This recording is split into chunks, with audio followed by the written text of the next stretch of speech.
La plupart des gens ratent leur objectif pour une simple raison. Ils n'ont pas de plan. Ils ont juste un souhait. Si vous n'écrivez pas vos actions quotidiennes, votre objectif, c'est juste un rêve.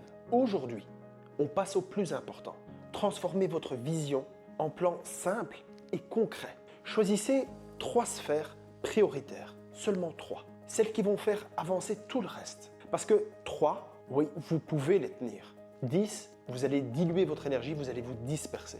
Pour chaque sphère, écrivez l'objectif principal de l'année. Un objectif concret et clair qu'on peut comprendre en une phrase. Par exemple, pour la santé, je veux perdre 6 kilos en 6 mois et je veux retrouver de l'énergie. Pour le travail, par exemple, je signe 5 nouveaux clients cette année. Pour les finances, j'épargne X euros d'ici le mois de septembre. Pour le couple, on fait un rendez-vous romantique avec votre partenaire toute l'année. Ensuite, notez les ressources dont vous aurez besoin. Par exemple, du temps, de l'énergie, de l'argent, des compétences, de l'organisation, du soutien. Et écrivez ce qui est nécessaire pour que ce soit réalisable, pour que votre rêve et votre objectif se réalisent. Parce qu'un objectif sans ressources, c'est rien d'autre que de la pression. Et retenez une chose, votre année change par toutes les choses que vous faites souvent, pas par toutes les choses que vous faites parfaitement. Ça doit être des actions simples, répétables, parce que votre année ne va pas changer avec une grosse et une grande décision.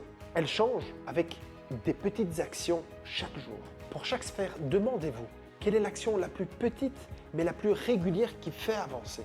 Par exemple, dans la santé, manger un repas sain par jour. Dans la sphère du travail, un message qualitatif par jour adressé à un prospect. Ou par exemple, 15 minutes de focus sans téléphone. Par exemple, par rapport aux finances, 0 achat impulsif. Vous pouvez utiliser par exemple la règle d'attente des 24 heures. Avant d'acheter quelque chose, eh bien, vous attendez 24 heures. Si dans 24 heures, vous avez toujours envie d'acheter cette chose, eh bien là, vous y repenserez. Par exemple, dans la sphère de la famille, 10 minutes sans écran en famille pour pouvoir parler. Il faut vous dire qu'on ne compte pas sur sa motivation uniquement, parce que la motivation, elle peut partir. Mais on compte sur nos actions, les petites actions répétées. Alors demain est un jour particulier parce qu'on termine la liste des souhaits pour cette nouvelle année. Cliquez sur le lien en haut, en bas ou tout autour de cette vidéo pour le découvrir. Je vous dis à bientôt de l'autre côté.